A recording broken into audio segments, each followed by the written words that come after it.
everybody. Welcome to another episode of the Lab Insider.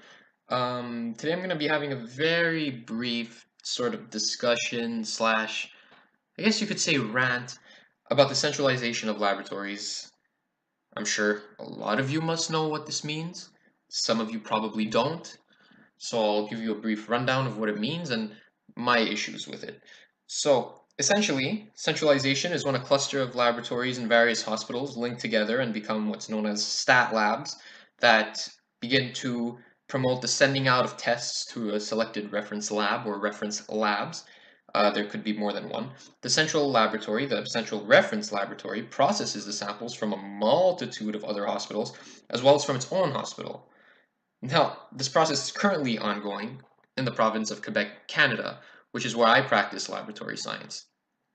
Now, the Ministry of Health had decided to reorganize hospital laboratories under the centralization project, which they coined as Opitlab.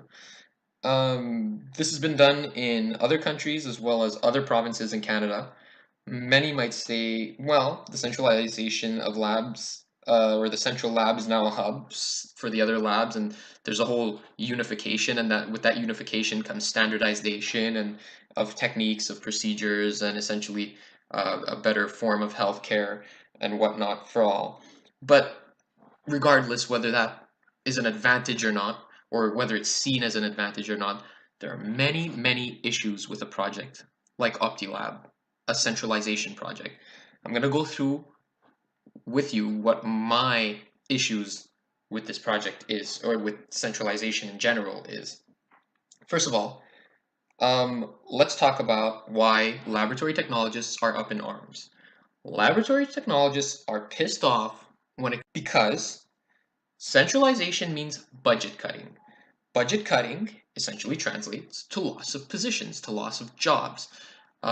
Because we downsize in certain laboratories, in the smaller laboratories, we downsize. Well, we upgrade in the central reference laboratory. There's not enough techs needed to be working with a low sample volume of the small stat labs, which are no longer their own entities. And now all we need are techs to send samples out to the reference lab, which is hiring the majority of techs, but is also in itself saturating the amount of workers that it has. So now it poses a problem. Lots of techs work on call, lots of techs work on availability. Part-time, full-time positions are very hard to come by nowadays. It's seniority based, especially within that specific division of hospitals, especially within that cluster, they call it. And now this is problematic because a lot of techs are having trouble finding full-time positions, and they don't see hope for the future in terms of positions because of the fact that there's actually no space needed. There's no space to occupy. Some are going to private labs to find jobs. I mean, this is a big, big deal. The budget cut is cutting in the wrong area. The cuts that are being taken place are in the wrong aspects of healthcare. And, never mind the whole technologists finding jobs thing. Let's put that aside and not make it a political issue, but let's talk about patient care. Let's talk about turnaround times. So when we talk about patient care and turnaround times, we essentially have standard set goals of turnaround time. We want to test samples accurately, but in a timely manner so that patients can get the results they need on time, so that doctors can begin treatment, have consults. I mean, we're not talking about the average blood test, we're talking about certain specialized tests for patients dealing with a variety of life-threatening illnesses, okay? Critical illnesses. What happens during centralization to these patients? What happens to the turnaround times? Here's what happens. Sample gets drawn in one hospital, which has a smaller volume stat lab. That lab doesn't perform the specific type of testing. So what does that lab do?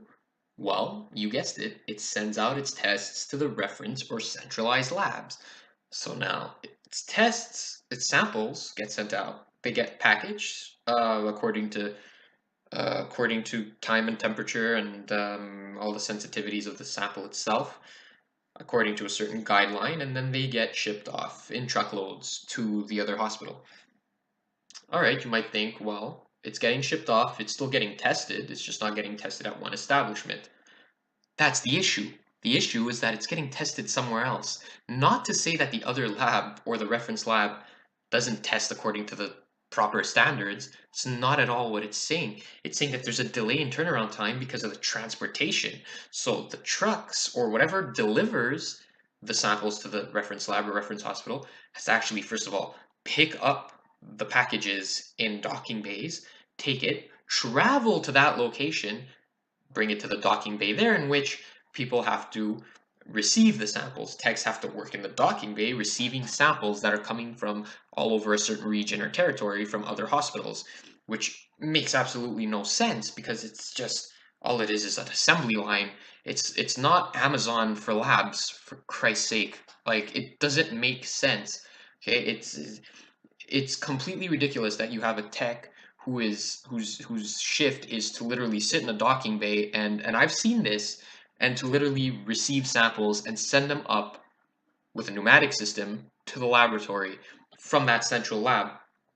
Also, what if, there's traffic delays? What if there's transportation delays? When does the sample get to the lab? What if the sample needs to be tested immediately? Obviously, you wouldn't send blood gases to that reference hospital. You would do it in your stat lab.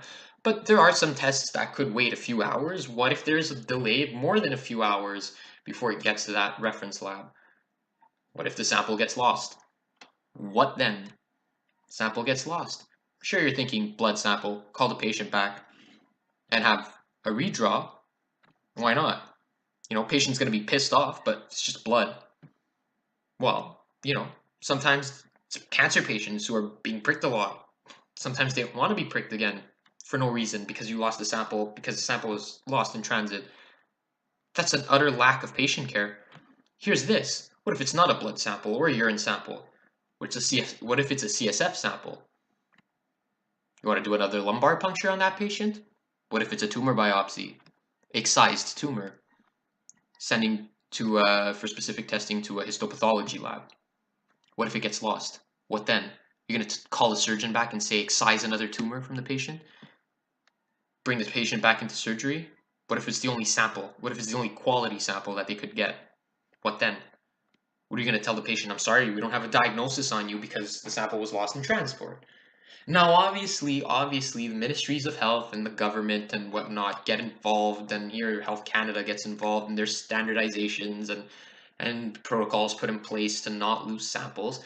But if it's still in a trial period, these things could happen. It's not 100% foolproof. Nothing is ever dummy proof. You lose a sample. This is not you have guinea pigs who are sending their own blood tubes and stuff. You have to transport valuable samples. With that being said, guys, specimen transport becomes an issue. Quality of the results that we send out, that we actually test, that we analyze, becomes an issue. Turnaround times become an issue. You can kind of see how the whole clinical picture is affected. Techs are very stressed out about meeting the demands. It is a population of people it is a large population of people, especially in North America, that go in for lab testing, and the volume is enormous. The amount of samples coming in is enormous. So it's quite a challenge. Now, we have to remember to stay optimistic about things like this. Change happens. People are often, what's the word I'm looking for? People are often resistant to change, and they demonstrate it through a variety of, of, of bad behaviors. But we have to remember, as technologists, our duty is to the patient. Our duty is not to ourselves. It is not to the people we work around. It's to the patients. We have to do a good job. We have to make sure that we stay sharp, that our intelligence stays sharp. Basically, that we actually are able to overcome the challenges that something like a centralization brings upon, that we can actually unify together rather than trying to sabotage the whole thing. I'll remain optimistic in terms of the whole Opitlab project that's happening in Quebec. I do believe there's some good that it's bringing. I do believe that it could be worked on, and it could eventually, how should I say, uh, give us a better future. I just think that there are some problems with such an idea right now, and currently it's very, very difficult to deal with these problems. So that being said, we're going to have to overcome it in a way that is going to help benefit patient care. And to all of you out there, to any of you watching my videos, what do you think about the centralization of labs? Is it a good thing? Is it a bad thing? Are you neutral on the whole thing? Does it affect you? Does it not affect you? Is it something you've actually seen in your workplace? Have you been part of a project of that scale? Let me know in the comment section below. Also, subscribe. Thanks so much, guys. Expect new episodes, like I said, shortly. Thanks.